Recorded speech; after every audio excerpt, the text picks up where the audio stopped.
Hello students, हम जो है अलजेब्रा का प्रीलिम का पेपर सॉल्यूशन देख रहे थे, जो तुम्हें अभी प्रीलिम का पेपर हुआ था। तो उसमें क्वेश्चन नंबर 1 और 2 तो हम लोग पिछले वीडियो में देख चुके हैं। वहाँ पर भी हमें सेम चीज़ यही था, कक्षा 10वीं, पूर्णांक 40, समय 2 घंटे और सब्जेक्ट विषय उसमें कभी भी बीजगणित नहीं लिखा जाता है। सब्जेक्ट में हमेशा मैथ्स या मैथमेटिक्स इस तरह से लिखा जाता है। और जो पेपर होता है ना, पेपर में 1, अगर अलजेब्रा है तो 1 लिखते हैं, अगर ज्योमेट्री है तो 2 लिखते हैं। तो ये ध्यान रखना हमेशा। तो हमने क्वेश्चन नंबर 1 और 2 पिछले वीडियो में देखे हैं। क्वेश्चन नंबर 3, 4, 5 हम लोग इस वीडियो में देखेंगे। कोई भी क्वेश्चन पेपर आता है तो उसमें सूचना दी जाती है, सूचना जरूर पढ़ना। कोई भी विषय होने दो, सूचना जरूर पढ़ना। ये सब सूचना हम लोग पिछले वीडियो में देखे हैं। और लास्ट का एक सूचना है, प्रत्येक नए प्रश्न की शुरुआत नए पेज से करो। ध्यान देना, नए प्रश्न की शुरुआत नए पेज से ही करना है। प्रीलिम का पेपर हो चाहे कोई भी बोर्ड का पेपर में, तो लिखना ही लिखना है। अभी जैसे क्वेश्चन नंबर 3, ये तुम्हारा जो नया क्वेश्चन है, इसके लिए नए पेज। जैसे क्वेश्चन नंबर 1 जहाँ कंप्लीट हुआ वहाँ चाहे कितनी भी जगह होने दो, क्वेश्चन नंबर 2 तुम लोग अगले पेज से ही शुरू करोगे। क्वेश्चन नंबर 2 जहाँ कंप्लीट हो, अब इसे 2 में ए भी था, बी भी था, तो ए जहाँ पूरा हुआ वहाँ बी लिखना स्टार्ट कर सकते हो। लेकिन क्वेश्चन नंबर 3 जब स्टार्ट हुआ तो उसको नए पेज से शुरू करना है। चाहे क्वेश्चन नंबर 2 भी जहाँ ख़त्म हुआ वहाँ कितनी भी जगह होने दो, तुम्हें वहाँ से नहीं शुरू करना है। 3rd ए का क्वेश्चन, नया क्वेश्चन नए पेज से ही शुरू करना। इसमें जो ए बी सी के क्वेश्चन हैं ये तुम उसी के नीचे कंटिन्यू कर सकते हो, ठीक है। तो यहाँ पे क्या दिया है, कोई भी एक कृति करो, कृति पूर्ण करो। 3 मार्क्स का है। क्वेश्चन नंबर 2 में भी कृति था, वहाँ पे 4 बॉक्स से 2 मार्क्स का था, हाफ ऑफ मार्क्स एक एक बॉक्स में। यहाँ पे 3 मार्क्स यानी तुम्हें 6 बॉक्स मिलेंगे। तो ये तुम्हारा क्वेश्चन है, किसी भिन्न के हर उसके अंश के दुगने से 4 अधिक हैं, अंश और हर दोनों में से 6 घटाने पर हर अंश का 12 गुना होता है। तो भिन्न ज्ञात करने के लिए कृति पूर्ण करो। यानी सारे स्टेप्स दिए हैं, ये सब स्टेप्स दिए हैं तुम्हें। इसमें ये जो बॉक्स दिए, बॉक्स में भरना है, सब लिखना है। ध्यान देना, कृति का सवाल है, मतलब जहाँ बॉक्स है वहाँ तुम्हें बॉक्स बनाना है। बॉक्स बनाकर और उसमें जो भी आंसर है वो लिखना है। ये हमें पता चले कृति का सवाल है, यहाँ पे बॉक्स है तो वहाँ बॉक्स बनाना है। कहीं कहीं पे हम कैलकुलेशन करते हैं तो वहाँ बॉक्स नहीं है तो कोई बात नहीं, वहाँ नहीं बनाना। लेकिन जहाँ भी स्टेप में बॉक्स है तुम्हें बनाना है और उसमें आंसर ठीक से लिखना है। बॉक्स के अंदर वो आंसर होना चाहिए। तो यहाँ लिखा, माना भिन्न का अंश x हर y। तो पहले कथन के अनुसार y = 2x। 2x क्यों आया, बोला ना कि ये अंश का दुगना, इसके लिए 2x। और यहाँ बॉक्स है तो ये बॉक्स के अंदर 2x आया। फिर दूसरे कथन में क्या बोला है, दोनों में से 6 घटाने पर यानी y - 6 x - 6, और ये इस तरह से बॉक्स है। और हमें कथन में दिया है 12 गुना, इसके लिए यहाँ पे 12 आया। उसके बाद डायरेक्ट प्रश्न में देखा जाए तो उसके बाद डायरेक्ट ये स्टेप है।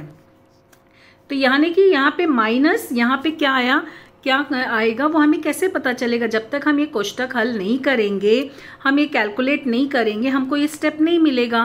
तो ये कैलकुलेशन तुम लोग चाहो तो रफ में हल करके यहाँ पे डायरेक्ट आंसर लिखो, चाहो तो यहीं पे भी कैलकुलेट कर सकते हो। नीट एंड क्लीन मैं यहाँ इसलिए बॉक्स बनाई हूँ, ये तुम लोग बॉक्स नहीं बनाना। तुम लोग को अगर यहाँ कैलकुलेट करना है तो अच्छे से यहाँ कैलकुलेट कर सकते हो, ठीक है। लेकिन ये स्टेप होना ज़रूरी है। डायरेक्ट ये स्टेप पे आओगे तो भी चलेगा, रफ में कैलकुलेट करके यहाँ आंसर लिखोगे तो भी चलेगा।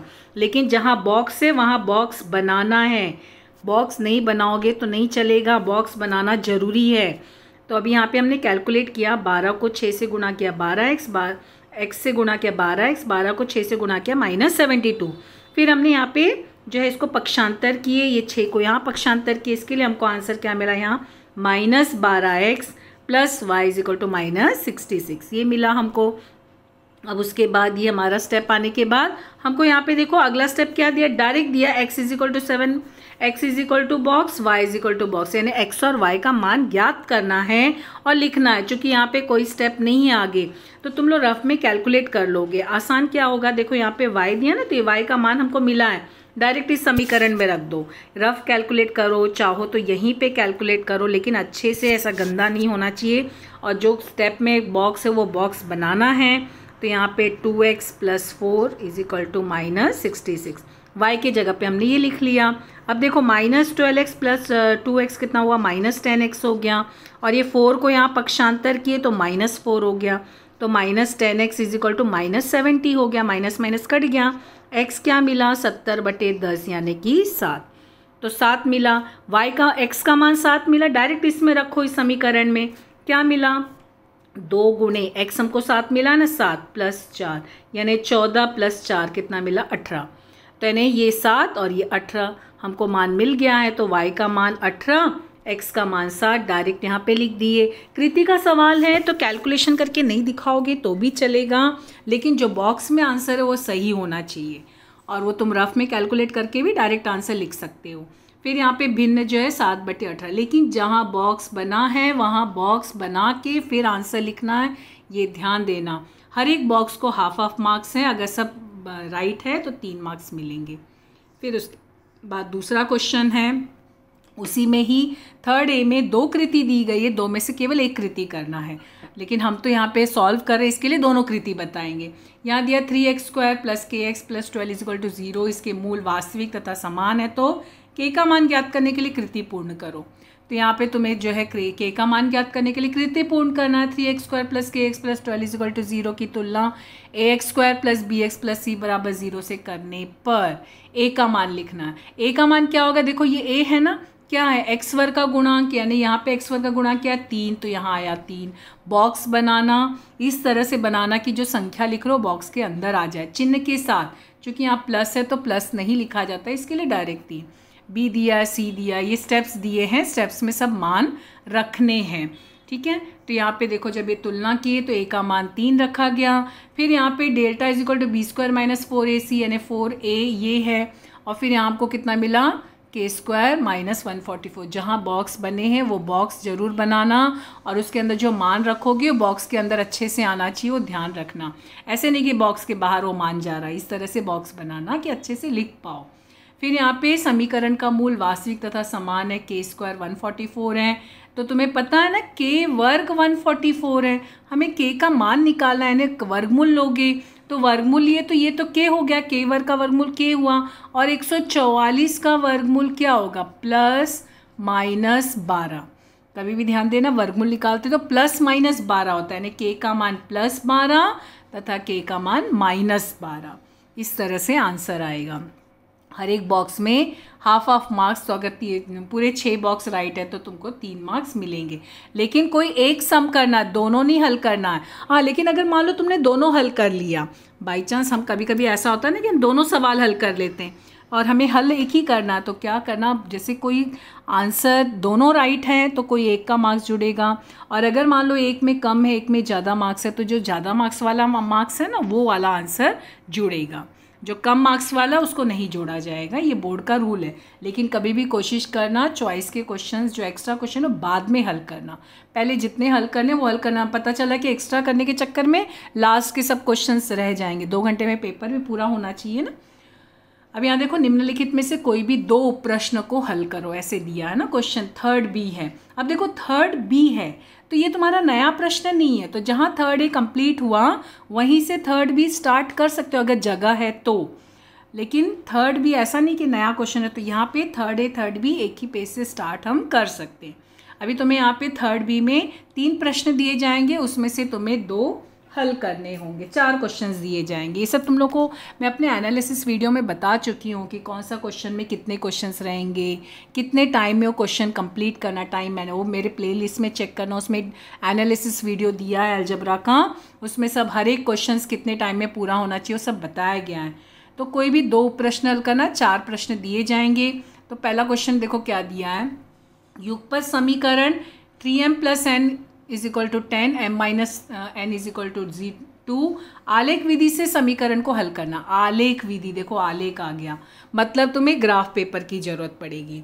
तो तुम्हें क्या करना होगा, पहले ये दोनों समीकरण को पहले तो हल करना होगा, इनके पॉइंट्स लाने होंगे, तब ना हम आलेख में स्थापित करेंगे और आलेख विधि से हल करेंगे। तो अभी हमें क्या करना है, जब हम ये समीकरण हल करेंगे ना तो इसको तुम्हें क्या करना, अपने आंसर पेपर पे ही हल करना है, और आलेख जो होगा वो आलेख पेपर पे बनाना। वो तुम्हें अलग से बोर्ड में आलेख पेपर मिलेगा, और आलेख पेपर जो होता है ना सप्लीमेंट करके काउंट होता है, तो जब लास्ट में सब सप्लीमेंट काउंट करना तो आलेख को भी एक सप्लीमेंट करके काउंट कर लेना है, सप्लीमेंट में उसकी काउंटिंग करना, ठीक है। आलेख पेपर पे भी क्वेश्चन नंबर डाल के बनाना, लेकिन तुम ये आंसर पेपर पे इसको सॉल्व करो। समीकरण दिया है 3m + n = 10। हमने क्या किया, पक्षांतर कर लिया कोई एक संख्या को। आसान क्या है ये, अगर हम पक्षांतर करते हैं तो डायरेक्ट m का मान रखें तो n का मान मिल जाता है। इसके लिए हम लोगों ने क्या किया, यहाँ पे ये 3m को पक्षांतर किया। तुम लोग n को भी पक्षांतर कर सकते हो, लेकिन जो आसानी से हल हो सकता है ना उसको हल करना। तो यहाँ पे आने पक्षांतर करने पे -3m हो गया। अब देखो सारणी बनाए तो यहाँ पे ध्यान देना m और यहाँ पे n, ये सब चीज़ों का ध्यान देना, क्योंकि यहाँ पर जो है हमें मोस्टली हम लोग को xy लिखने की आदत होती है, तो xy नहीं, ये mn चरांक में समीकरण है, इसके लिए m और n लेना है। अब हम क्या करेंगे, m का मान मानेंगे। तो m का मान माना 2, मतलब इस तरह से मान मानना कि तुम्हारा जो है आलेख आसानी से बन जाए, छोटे छोटे पॉइंट्स लेके, और मतलब आलेख बनाने में भी आसानी हो, इस तरह के पॉइंट्स ले लेना। तो m = 2 ले लिए, लेकिन चूंकि हम ले रहे हैं इसके लिए हमने यहाँ पे माना शब्द का यूज़ किया। तो जब हम इसमें m = 2 रखे तो देखो 10 में से 3 × 2 6 हुआ, 10 में से 6 घटा 4, यानी m का मान 2, n का मान 4। फिर यहाँ पे mn क्या होगा, पहले m का गुणांक फिर n का गुणांक, तो 2 4 इस तरह से यहाँ पे लिखना, क्योंकि हमको यही पॉइंट्स आलेख में स्थापित करना है। तो ध्यान से ये अगर हम बराबर लिखेंगे तो ही तो आलेख बराबर बनेगा, ये सब चीज़ों का ध्यान देना। फिर यहाँ पर अगला स्टेप में क्या किया, माना m = 3, तो m का मान यहाँ 3 रखे, तो 3 × 3 9, 10 में से 9 घटा 1, देखो 10 में से 9 घटा n का मान 1, तो m 3 n 1 3 1, ठीक है, ये ध्यान देना। फिर यहाँ पे m का मान 4 लिया गया है, m का मान 4 लिए तो देखो यहाँ पे 3 × 4 12, 10 में से 12 घटा, तो तुम लोग जान रहे हो 10 में से 12 जब घटना है, चूँकि ये संख्या बड़ी है इसके लिए -2, तो 4 -2 4, तो ये अभी पॉइंट्स जो होंगे ना ये हमको आलेख पे स्थापित करना है। तो ये बराबर लिखे रहेंगे तब तो ये हमारा बराबर बनेगा, तभी तो आलेख बराबर बनेगा। और यहाँ पे ध्यान देना mn कम से कम 3 पॉइंट्स लेना, 3 से ज़्यादा लोगे चलेगा, लेकिन कम से कम 3 पॉइंट्स। फिर हमको एक समीकरण और दिया है, दूसरा समीकरण क्या दिया, m - n = 2, तो देखो m = 2 + n लिखा। हमने क्या किया, पक्षांतर कर लिए, चाहे m को पक्षांतर करो चाहे n को इसलिए पक्षांतर कि यहाँ आके प्लस हो गया तो आसान हो जाएगा हल करना। तो अभी देखो n का मान, अब यहाँ पे क्या आ गया, n आ गया ना, इसके लिए n को एक कोई मान माना। n कितना माना, 0, कोई भी मान सकते हो तुम लोग। यहाँ पे 0 लिया गया है, तो 0 लिया तो 2 + 0, 2 + 0 2 होता है, 0 नहीं लिखना, 2 होता है। हाँ, गुणा होता 2 × 0 तब 0 होता है, यहाँ पे चिन्ह गुणा भाग नहीं है, प्लस है, इसके लिए 2 आया। लेकिन अब देखो यहाँ पे लिखते समय ये n 0 है, m 2 है, तो हमारा m की जगह पे 2 लिखना है, n की जगह पे 0, क्योंकि अभी हमने ऊपर जो अभी समीकरण हल किया वहाँ पे m माने थे n, तो यहाँ पे लिखते समय ये चीज़ का ध्यान देना। और फिर यहाँ पे पहले m फिर n, ये अगर पॉइंट्स गलत हो गए तो हमारा आलेख ही गलत हो जाएगा ना, इसके लिए लिखना, हल करने के बाद लिखना भी ध्यान से ज़रूरी है, मिस्टेक ना होने पाए। फिर यहाँ पे n को 1 माना गया है, तो 2 और 1 जुड़ के 3 हो गया। तो देखो m 3 है, n 1 है, इसके लिए m 3 n 1 3 1, ठीक है। लिखते समय ये सब चीज़ों का ध्यान देना। फिर अभी n को 2 माना गया है, तो 2 और 2 जुड़ के कितना हुआ, 4, तो m 4 n 2। तुम लोग चाहो तो m को भी पक्षांतर कर सकते हो, -n = 2 - m, और फिर m को मान के n, लेकिन फिर चिन्ह का ध्यान देना, माइनस आ जाता है ना, तो चिन्ह का ध्यान देना। अब ये जो हमने बिंदु स्थापित किया, ये हमारा बिंदु आलेख पर स्थापित होगा, ठीक है। अभी देखो हमारा समीकरण m और n चरांक में है, हमारा समीकरण m और n चरांक में। तो अब ये आलेख पेपर पे क्वेश्चन नंबर डालना, जो तुम्हें क्वेश्चन नंबर, जिस क्वेश्चन पे आलेख का सवाल होगा, यहाँ पर अक्ष खींचना इस तरह से, लेकिन अक्सर हम लोग x x dash y y dash बनाते हैं, मगर हमारा समीकरण कौन से चरांक में, m और n चरांक में, इसके लिए हम यहाँ पे लेंगे m m डैश और n n डैश, ध्यान देना है ना। इस तरह से हमारी आदत होती है कि हम जो है क्या लेते हैं, एक्स वाई लेते हैं ना, लेकिन हमारा समीकरण m और n चरांक में, इसके लिए हमको यहाँ पे ये चीज़ों का ध्यान देना, कौन से चरांक में समीकरण है वो, फिर यहाँ पे अक्ष खींचना, ठीक है। और m डैश n डैश। ठीक है, पैमाना जरूर लिखना दोनों अक्षों पर, 1 सेंटीमीटर बराबर 1 इकाई, क्योंकि यहाँ पे जितना तुम ले रहे हो ना डिस्टेंस, वो यहाँ पे पैमाना आएगा। क्योंकि हम लोग यहाँ पे देखो इस तरह से इतना दूरी लिए एक बॉक्स की, इसके लिए 1 सेंटीमीटर, अगर 2 बॉक्स लेते हो तो 2 सेंटीमीटर, लेकिन मोस्टली हम लोग 1 बॉक्स ही लेते हैं, तभी तो हमारा आलेख बन पाएगा ना। फिर क्या करोगे, ये एक अक्ष खींचने के बाद अब यहाँ पर हमने क्या किया, बिंदु स्थापित किए। तो हमारा जो पहला समीकरण है, पहला समीकरण में हमको क्या क्या पॉइंट्स मिले थे हमारे, वो पॉइंट्स लेकर आलेख खींचोगे। तुम्हारा जो m का मान 2 था और n का मान 4 था ना, तो 2 और 4 बिंदु स्थापित किए। बिंदु स्थापित कैसे करना सीखे हो, बारी बारी से ध्यान से सब बिंदु स्थापित करना। ठीक है, तो यहाँ पे देखो 2 4, ये है ना 2 4, ये बिंदु स्थापित हुआ। फिर दूसरा था 3 1, सारणी देखोगे ना हम लोग जो सारणी बनाया 3 और 1, ये दूसरा मान। और चौथा कितना था, 4 - 2, ध्यान देना ये 4 और -2 देखो नीचे गया यहाँ पे। अब क्या किए, ये पॉइंट्स को मिला दिया, यहाँ पे देखो मिला दिया, तो ये हमारा आलेख बना। तो ये जो पॉइंट्स मैंने यहाँ पे ये दिखाए हैं ना, ये सब नहीं बनाना है तुम्हें। क्या करना है, सिर्फ ये जो पॉइंट्स दर्शा के यहाँ पे ये पॉइंट्स दर्शाना है और इसको जोड़ना है। अब ये जोड़ तो दिए, मगर ये कौन सा रेखा का समीकरण है, इसके लिए क्या करना, उसका वो जो समीकरण है वो वहाँ पर लिख लेना बॉक्स में, मतलब इस समीकरण की ये रेखा है। फिर एक और समीकरण, एक और रेखा m - n बराबर 2, तो इसका बिंदु स्थापित किए। तो इसका तुम्हारा 2 0, तो देखो ये पॉइंट हुआ। फिर 3 1 था तो ये पॉइंट हुआ, और एक था 4 2, इसमें 4। फिर इसको हमने यहाँ पे ऐसे मिला दिया, बिंदु स्थापित करके मिला दिए। फिर ये रेखा का नाम यहाँ पे लिख लिए। अब देखो ये दोनों रेखा कहाँ प्रतिच्छेदित हो रही, कौन से पॉइंट पे, देखो ये पॉइंट पे। तो ये पॉइंट हमारा क्या है, तो पहले m पे देखते हैं, बाद में n पे देखते हैं। तो देखो 3 1, यानी हल क्या है, जहाँ वो प्रतिच्छेदित होंगी ना दोनों रेखाएं, वो रेखा का प्रतिच्छेदन बिंदु समीकरण का हल होगा 3 1, मतलब m बराबर 3 और n बराबर 1, ये हमारा हल होगा। तो हल यहाँ पे भी लिख लेना, और जहाँ पे हमने समीकरण हल किया वहाँ पे भी लिख लेना, m बराबर 3 n बराबर 1, दोनों तरफ लिख लेना। आलेख पेज पर आलेख का मार्क्स मिलेगा, और कैलकुलेशन जहाँ तुम लोग के वो मार्क्स मिलेगा, और तुम्हारा वो क्वेश्चन नंबर में जुड़ जाएगा। तो ये चीज़ों का ध्यान देना आलेख बनाते समय। चलो दूसरा क्वेश्चन क्या था कि यहाँ पे y² - 4y - 3 = 0 को सूत्र विधि से हल करो। सूत्र विधि से हल करना मतलब तुम्हें सूत्र लगा के हल करना है, लेकिन सूत्र लगाने से पहले ये तुम्हारा सूत्र है -b + -b² - 4ac/2a। लेकिन यहाँ पे ध्यान देना, हमारा समीकरण कौन से चरांक में, y चरांक में। इसके लिए हम सूत्र में लिखेंगे y बराबर, अक्सर हमारी आदत होती है x बराबर लिखने की, लेकिन हमारा समीकरण कौन से चरांक में, ये भी ध्यान देना। ऐसे नहीं कि फटाफट x लिखते चले जाना, लिखते समय छोटी छोटी बातों का ध्यान देना जरूरी है। फिर अभी हमें इसे तुलना करना, हम तुलना करेंगे ax² + bx + c = 0। चूँकि ये मानक रूप है इसका, तो यहाँ पे तुम यही लिखोगे, और इससे जब तुलना करोगे तो देखो यहाँ पर a क्या मिला, जो इसका गुणांक है यहाँ पे कुछ नहीं, मतलब 1 हुआ तो a 1 हुआ। b कितना, -4, चिन्ह के साथ लिखना, और c कितना है, -3। तो यहाँ पे ध्यान देना, सब चिन्ह के साथ लिखोगे। ठीक है, सूत्र लिखे, ये हमारा सूत्र है। अब इसमें मान रखो, चाहो तो b² - 4ac पहले ज्ञात करके फिर इसमें लिखोगे तो भी चलेगा, या इसी में ही कैलकुलेट करोगे तो भी चलेगा। जैसे b² - 4ac पहले कैलकुलेट कर ले तो वापस से इसमें कैलकुलेट करने की ज़रूरत नहीं है, लेकिन अब यहाँ पे कैलकुलेशन हमने नहीं किया ना, तो हम इसी में ही कैलकुलेट कर रहे हैं।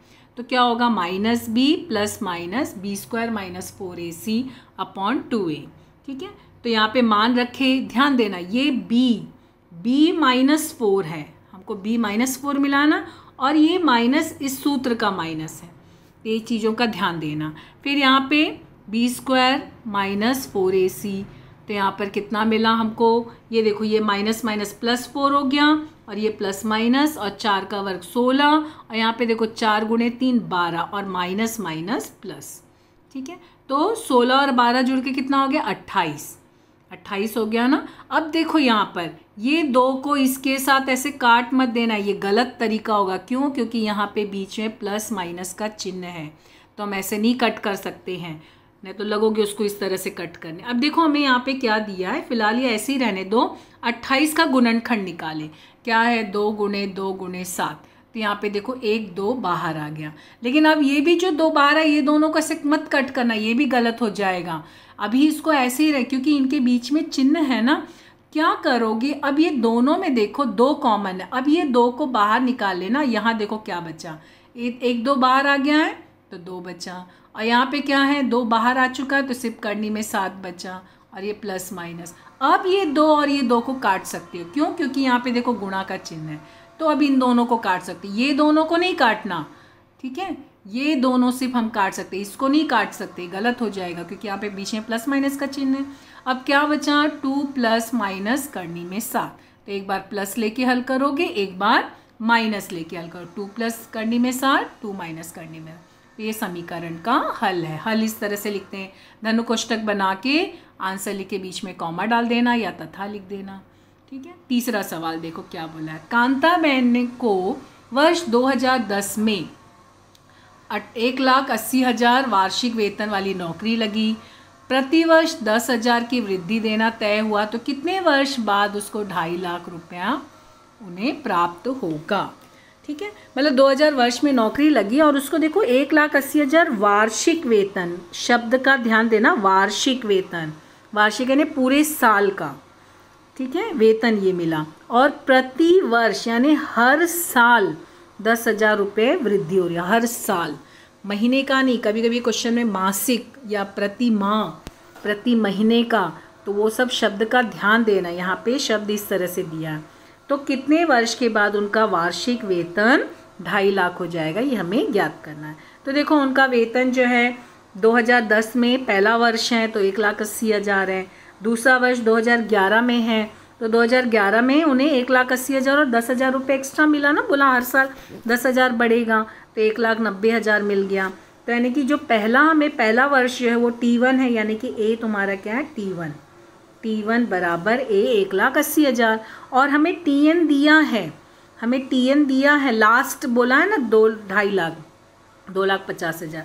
अभी हमको D निकालना है, तो D क्या होगा T2 माइनस T1, तो ये T2 है, ये T1 है, 1,90,000 में से 1,80,000 हटाए 10,000, ठीक है, तो ये D हो गया।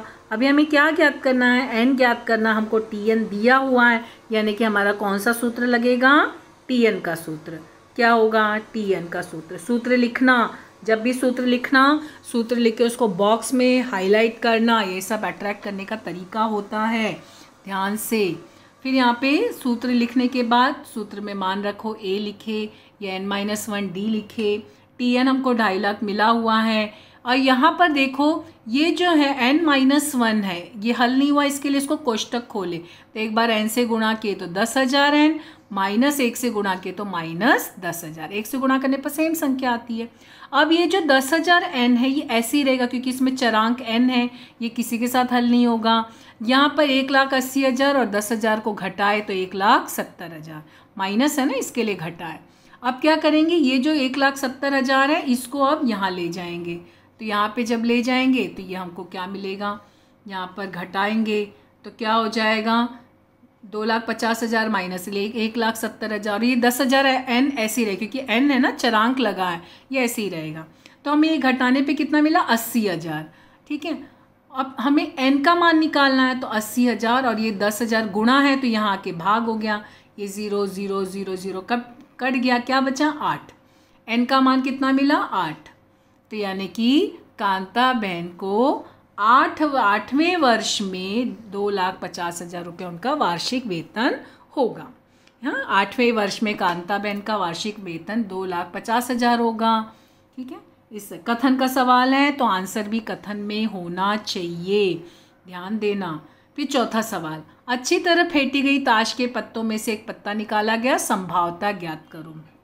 ध्यान देना, ताश के पत्ते, चित्रयुक्त पत्ते का होना, चित्रयुक्त यानी कई तरह से क्वेश्चन आते, चित्र यानी जिस पत्ते पर चित्र होता है, फेस कार्ड, उसको फेस कार्ड भी बोलते हैं, दार्शनिक पत्ता भी बोलते हैं, चित्रयुक्त पत्ता यानी तुमने देखा ना जो ताश के पत्ते जिसमें फ़ोटो छपी होती है, जैसे राजा की, रानी की, गुलाम की। देखो जोकर का पत्ता भी होता है, लेकिन जोकर के पत्ते की काउंटिंग यहाँ पे नहीं होगी, ताश के पत्तों में भी नहीं होगी और इसमें भी नहीं होगी। नहीं तो लगोगे जोकर के पत्ते को भी गिनने, वो नहीं गिनना, ध्यान रखना जोकर के पत्ते की काउंटिंग नहीं करना है।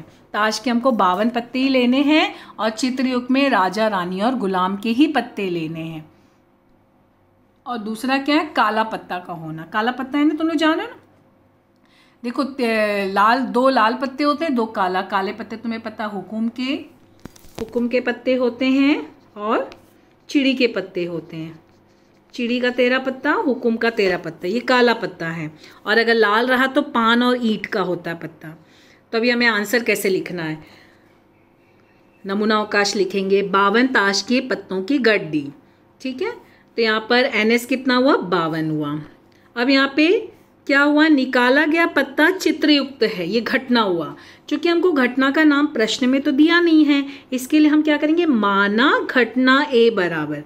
तुम यहाँ पे क्या मान रहे हो, ध्यान रखना, घटना A है कि B है, वही शब्द का आगे यूज़ करोगे, ध्यान रखना। यहाँ लिखे A और संभावता ज्ञात करो PB का, वो सब गलत ना होने पाए।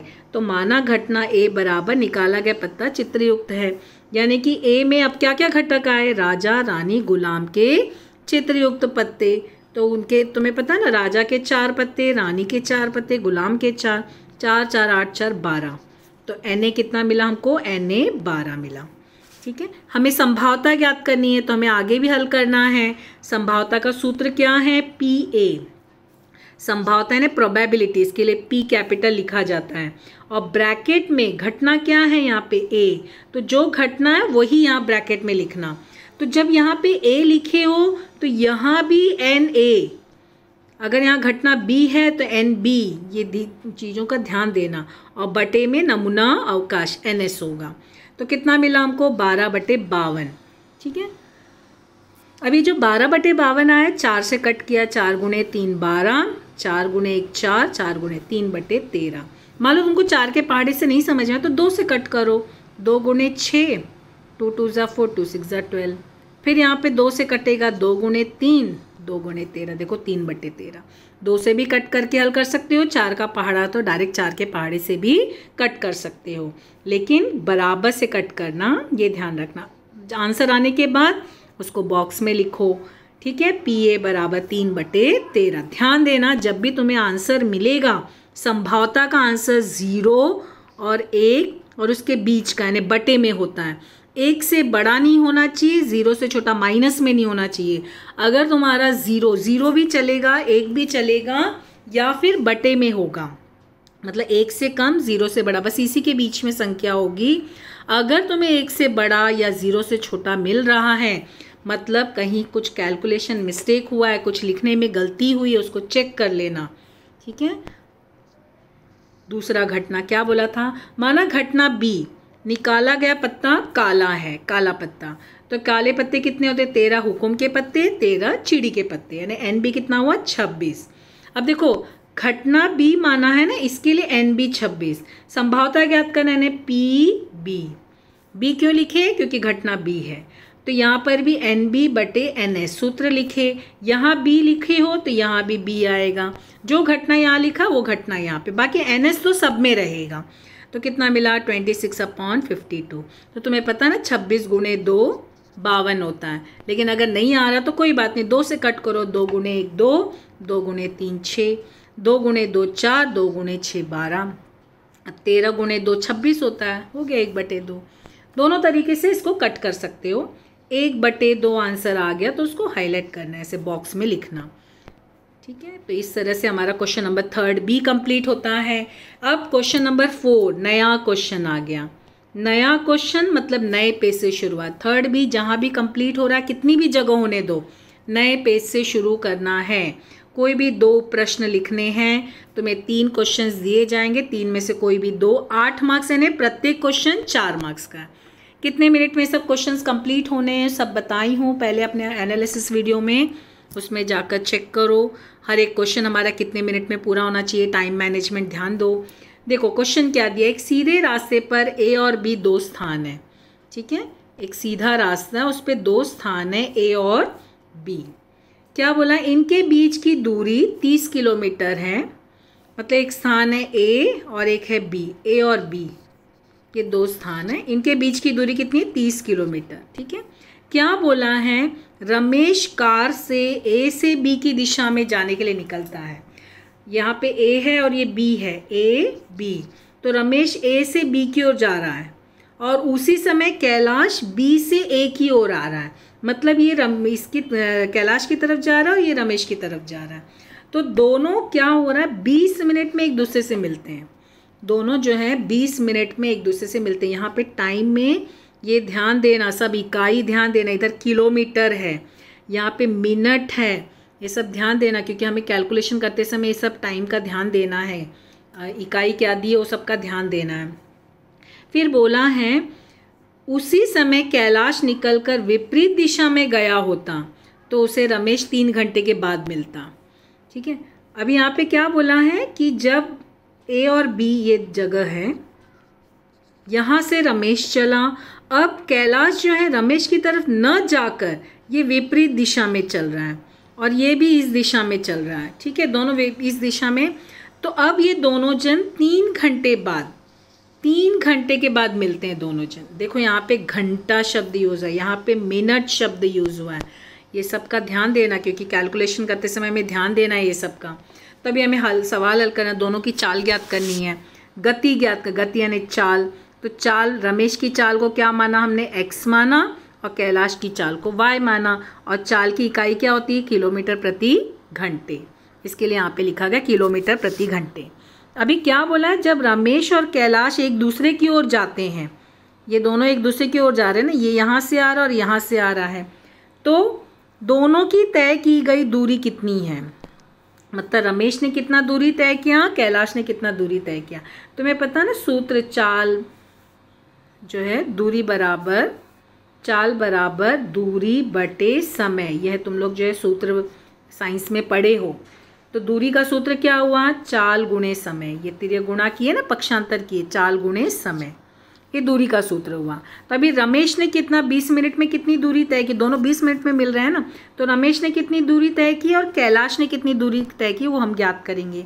तो 20 मिनट में रमेश द्वारा तय की गई दूरी क्या हुआ, चाल गुणे समय, ये समय है। तो कितना हुआ, इसकी चाल x थी रमेश की और समय कितना 20 मिनट। लेकिन ध्यान देना चाल जो है इसका इकाई प्रति घंटे है, तो 20 मिनट बोला है ना, तो 20 मिनट यानी कि कितने घंटे हुए, हमें घंटे में इसको लाना है। तो तुम्हें पता है कि 1 घंटे में 60 मिनट होते हैं, तो इसका मतलब 1 मिनट में क्या हुआ, 1/60 घंटे। और हमें यहाँ पे 20 मिनट बोला, यानी 20/60, तो 20 मिनट में कितना हो जाएगा, 20/60 घंटे। क्योंकि हमारी इकाई क्या है, प्रति घंटे, तो इसको हमें घंटे में लाना है। मिनट लिखा है ना, तो घंटे में परिवर्तित, इसके लिए 20/60। तो ये दोनों कटा x/3। ठीक है, लिखते समय भी ध्यान देना, यहाँ पे बराबर से बराबर का चिन्ह, ये सब तुम्हारा क्लियर होना चाहिए क्या लिखा है। कैसे भी नहीं लिखना है कि तुमको जो है बस खाली आंसर आ जाना चाहिए, बस आंसर या रटा हुआ वैसे ही ले आए। ठीक से सब कुछ हर कुछ स्टेप बाय स्टेप लिखना है, अच्छे से नीट एंड क्लीन दिखाई देना चाहिए, पता चलना चाहिए क्या लिख रहे हो। अब उसके बाद कैलाश की दूरी, कैलाश ने 20 मिनट में कितनी दूरी तय की, चाल गुणे समय, y गुणे 20/60, क्योंकि इसका भी जो 20 मिनट ही है ना, तो मिनट को घंटे में, y/3 किलोमीटर। अभी क्या बोला है कि ये यहाँ से चल रहा है रमेश और यहाँ से चल रहा है ना, तो ये दोनों यहाँ पर मिल रहे हैं। तो ए और बी के बीच की दूरी कितनी है, 30 किलोमीटर। दोनों के बीच की दूरी 30 किलोमीटर है। इसके लिए इसकी दूरी प्लस इसकी दूरी बराबर 30। तो x/3 प्लस y/3 बराबर 30, मतलब x प्लस y/3 बराबर 30। ये दोनों में बटे की संख्या सेम है ना, इसके लिए। फिर ये 3 को पक्षांतर किए तो x प्लस वाई बराबर 90। ये हो गया हमारा पहला समीकरण। दूसरा समीकरण क्या बोला है, जब रमेश और कैलाश एक दूसरे से विपरीत दिशा में जा रहे हैं। अब यहाँ पे क्या हो रहा है, देखो ये a और b की दूरी है। रमेश जो है, अब यहाँ पे रमेश जो है वो यहाँ से ऐसे चल रहा है और कैलाश भी यहाँ से चल रहा है। ठीक है, ये इस तरह से चल रहा है, ये इस तरह से चल रहा है। तो अभी दोनों कहीं आगे जाके मिलेंगे, ये दोनों जो है कहीं आगे जाके मिलने वाले हैं। तो कितने देर में मिलेंगे वो दोनों, 3 घंटे में। 3 घंटे में मिलने वाले, और सिर्फ इतने, ये दूरी जो है 30 किलोमीटर की है, लेकिन वो सब तो आगे जाके मिल रहे हैं। तो अभी रमेश ने 3 घंटे में कितनी दूरी तय की? 3x। क्यों यहाँ पे 3 आया? सिर्फ 3, क्योंकि घंटा लिखा है तो सिर्फ 3 आया, 3x। और कैलाश की 3y किलोमीटर, ये दूरी है दोनों की। अभी देखो दूसरे कथन के अनुसार अब ये दोनों यहाँ पे किसी एक पॉइंट पे मिल रहे हैं, यहाँ पर मिल रहे हैं, तो ये ध्यान देना ये रमेश की दूरी है और ये कैलाश की दूरी है। तो क्या करोगे, इसमें से ये घटाओगे तब तो तुमको ये मिला। इसके लिए 3x - 3y = 30, ये इसलिए लिखा गया है। समझ रहे कैसे आया है कथन? क्योंकि ये रमेश ने पूरी दूरी 3x तय की है, ये 3x उसने तय की है और इसने 3y तय की, और ये बीच की दूरी सिर्फ इतना 30 है, ए और बी।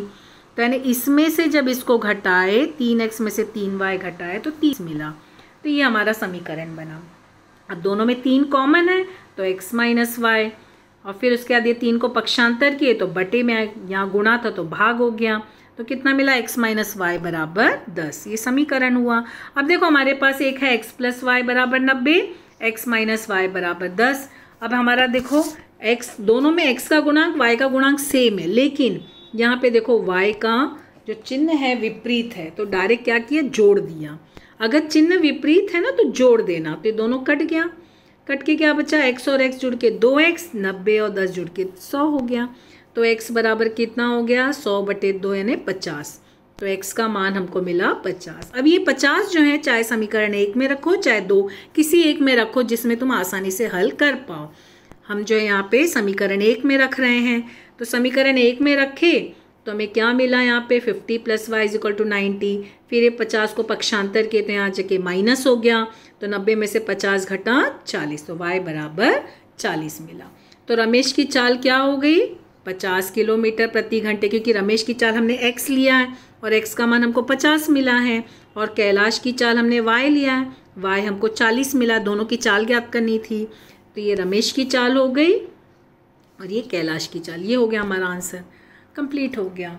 ठीक है, चलो अगला क्वेश्चन देखते हैं क्या दिया है। किसी वर्ग समीकरण के 2 मूलों का योगफल 5 और उनके घनों का योगफल 35 हो तो वर्ग समीकरण कौन सा है? वर्ग समीकरण कौन सा है?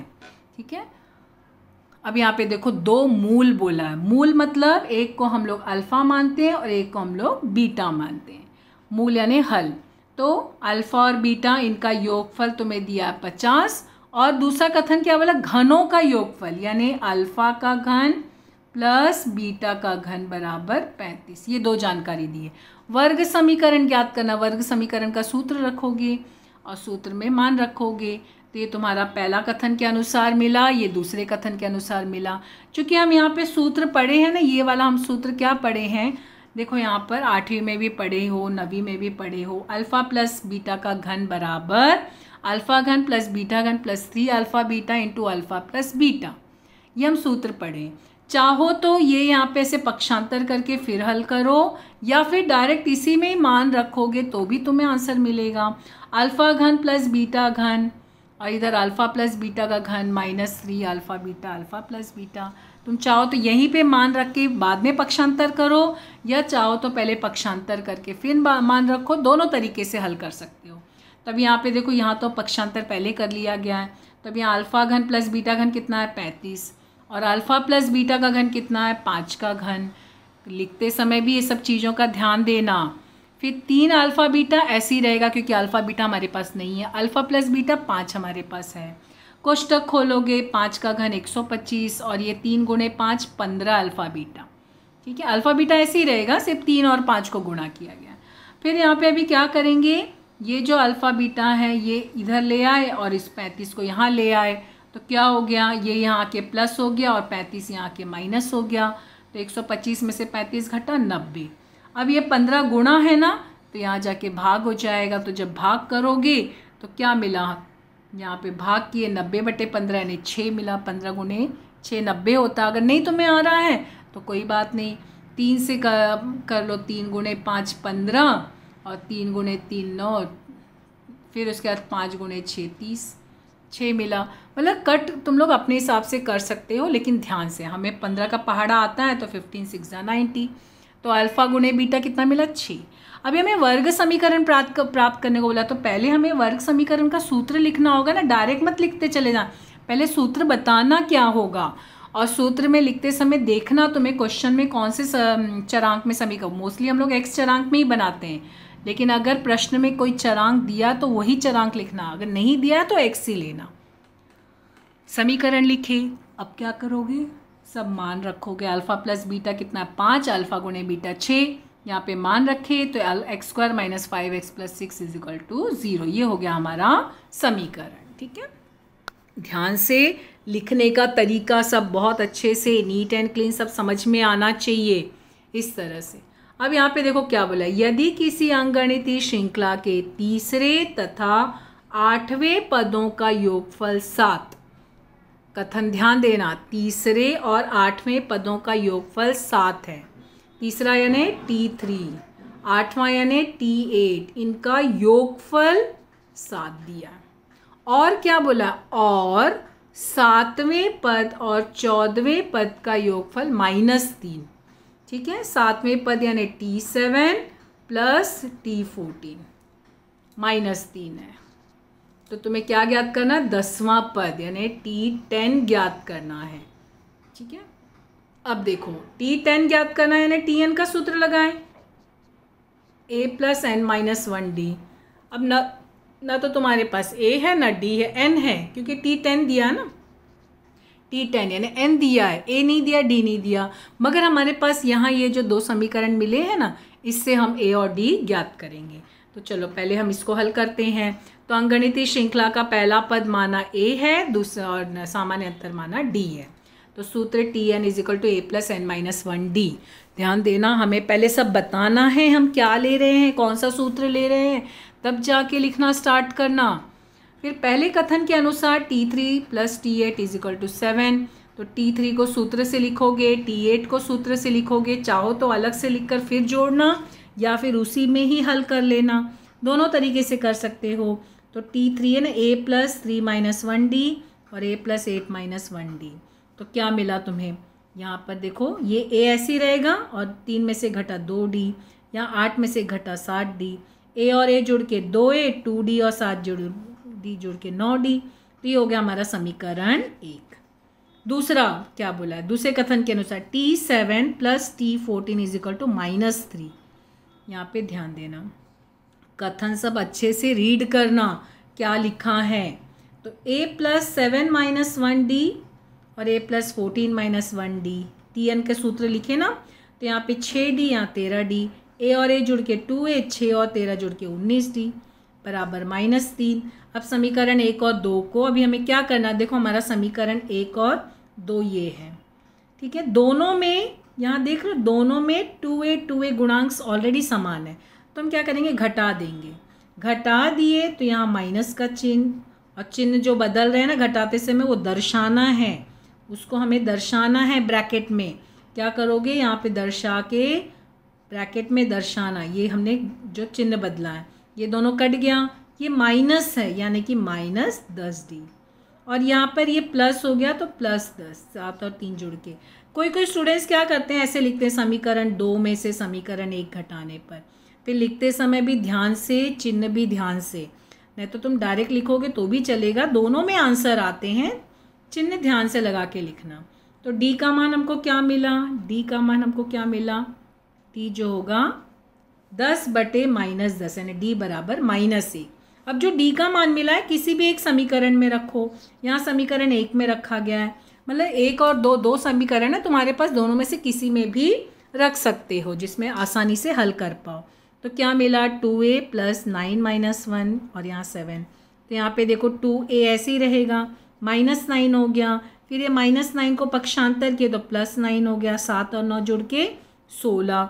तो 2a इज इक्वल टू 16, तो a कितना हो गया 8, a का मान हो गया 8। ठीक है, तो अभी हमें a मिल गया 8 और d हमको कितना मिला है -1। a और d का मान मिल गया, अब ये मिल गया, अब हम T10 निकाल सकते हैं ना। तो अभी फिर से हम सूत्र लिखे, Tn is equal to a plus n minus 1d। हमें क्या ज्ञात करना है, T10। तो T10 इज इक्वल टू 8 और फिर यहाँ 10 -1 और ये -1, तो ये 8 ऐसे ही रहा, 10 में से घटा 9 और ये -1, तो कितना मिला 8 - 9। ध्यान देना, 8 - 9 तो -1, क्योंकि 9 बड़ा है ना, माइनस की संख्या बड़ी है तो -1। तो अब यहाँ कथन का सवाल है तो आंसर भी कथन में अंकगणितीय श्रृंखला का 10वां पद -1 है, ये ध्यान रखना। तो अभी हमारा क्वेश्चन नंबर 4, 3 क्वेश्चन से कोई भी 2 हल करना था। अब आ गया क्वेश्चन नंबर 5। क्वेश्चन नंबर 5 मतलब नया प्रश्न यानी नए पेज से शुरुआत। क्वेश्चन नंबर 4 जहाँ भी कंप्लीट हुआ है, कितनी भी जगह होने दो, क्वेश्चन नंबर 5 नए पेज से शुरू करना है। कोई एक प्रश्न हल करना है, 2 दिए जाएंगे, कोई एक हल करना है, 3 मार्क्स का क्वेश्चन रहेगा। ठीक है, तो अभी यहाँ पे क्या बोला है, 3x² - 21x + 30 इस वर्ग समीकरण को सूत्र विधि की सहायता से निम्न प्रवाह आकृति से दी गई जानकारी के अनुसार लिखो। ठीक है, अभी हमें दी गई जो जानकारी उसके अनुसार लिखना है। तो यहाँ पे क्या लिखा है, 3x² - 21x, ये प्रवाह आकृति दी गई, ABC का मान निश्चित करो, B² - 4AC का मान ज्ञात करो और सूत्र विधि से लिखकर मान ज्ञात करो। अब देखो यहाँ पे तुलना करना है ना, तभी तो ABC मिल जाएगा। लेकिन ध्यान देना, जब भी तुम्हें क्वेश्चन दिया जाएगा ना, तुलना करने के पहले चेक करना मानक रूप में है या नहीं। अगर मानक रूप में नहीं है तो उसको पहले मानक रूप में लाना। अभी आ चुकी है, ऑलरेडी मानक रूप में है तो डायरेक्ट तुलना की है। तो इसकी तुलना किससे की, ax² + bx + c = 0 से तुलना करने पर a कितना हो गया, 3, a = 3, b = -21, c = 30। तो ABC का मान मिल गया, पहला प्रवाह आकृति हमारा पूरा हो गया। फिर दूसरा प्रवाह आकृति में क्या बोला था, B² - 4AC ज्ञात करो। तो यहाँ पे B² B का मान रखे, A4AC का मान रखे, तो 21 का वर्ग कितना हुआ, 441, और माइनस का वर्ग प्लस होता है। फिर यहाँ पे देखो माइनस रहेगा, 4 × 3 12, 12 × 3 360। तो ये दोनों घटाए कितना मिला, 81। ठीक है, ये 144 में से 36 माइनस हुआ तो 81, 36 ना। फिर यहाँ पे क्या हुआ, B² - 4AC हमको मिला 81।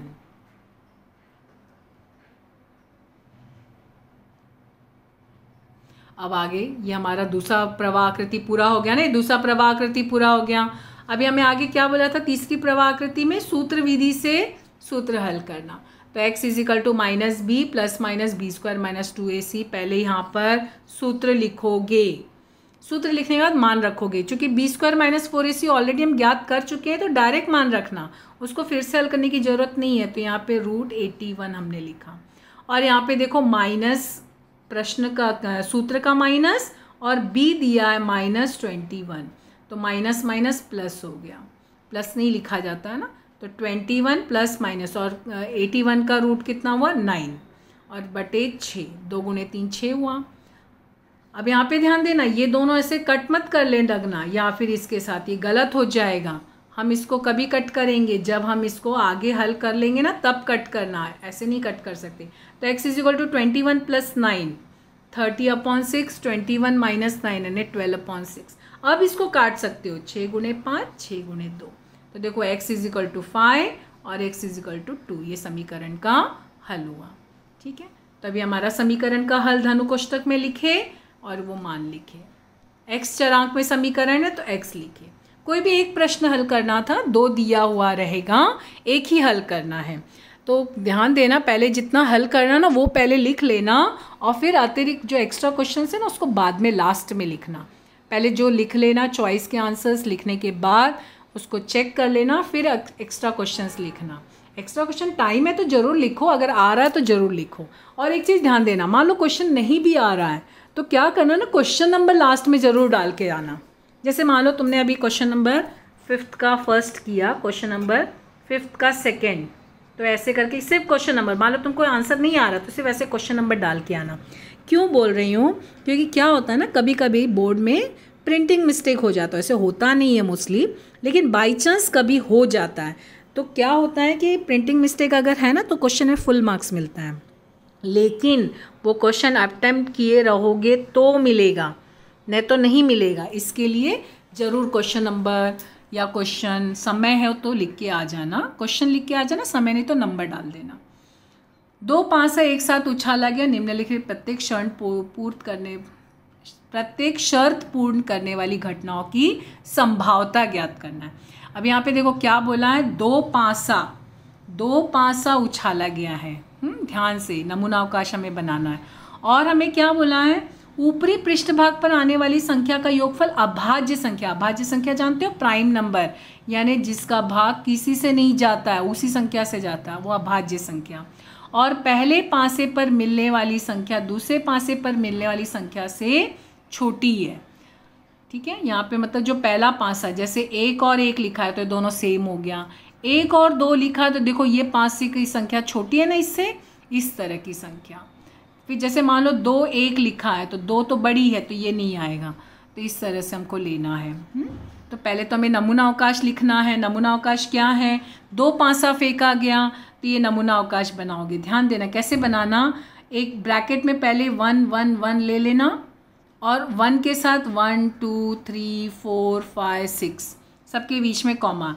फिर दूसरा ब्रैकेट में 2 2 2 2 इस तरह से ले लेना और इसके साथ 1 2 3 4 5 6 सबके बीच में कॉमा डालते चले जाना, ब्रैकेट बनाते चले जाना। ऐसे 3 ले लेना, 3 3 3, उसके साथ 1 2 3 4 5 6, फिर 4 ले लेना, 4 के साथ 1 2 3 4 5 6, 5 ले लेना, 5 के साथ 1 2 3 4 5 6, और 6 ले लेना, 6 के साथ 1 2 3 4 5 6। इस तरह से तुम्हारा ये नमूना अवकाश बनता है।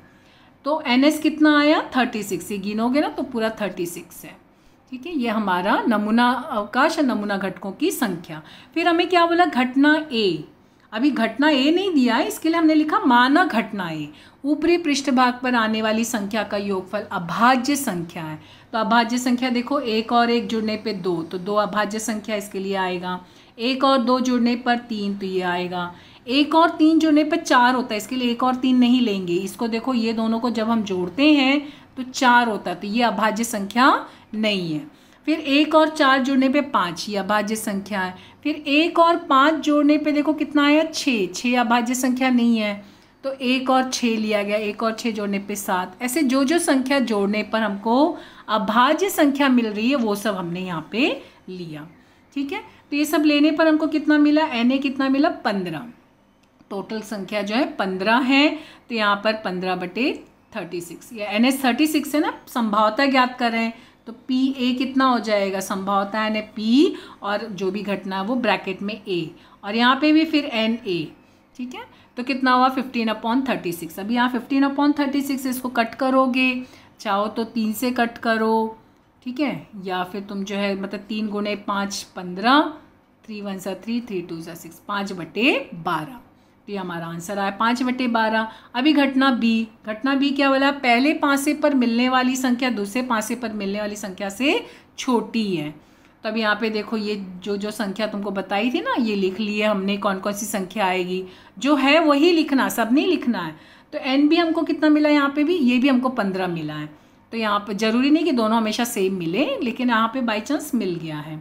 तो अभी यहाँ पे हम क्या करेंगे, NB 15 मिला है, संभाव्यता ज्ञात के PB लिखे, तो PB है ना, घटना B है तो B लिखना, जो घटना मानोगे ना वही लिखना। यहाँ पे भी फिर NB, और बटे में NS सब में रहेगा। नमूना अवकाश के घटकों की संख्या कभी भी बटे में लिखते हैं, तो 15/36। फिर वही सेम आया, 3 5 15, 3 1 3, 5/12। तो हमें आंसर क्या मिला, 5/12। ध्यान देना, संभाव्यता का आंसर पहले भी बताइए, 0 और 1, 0 हो सकता है, 1 हो सकता है, या उसके बीच की संख्या होगी।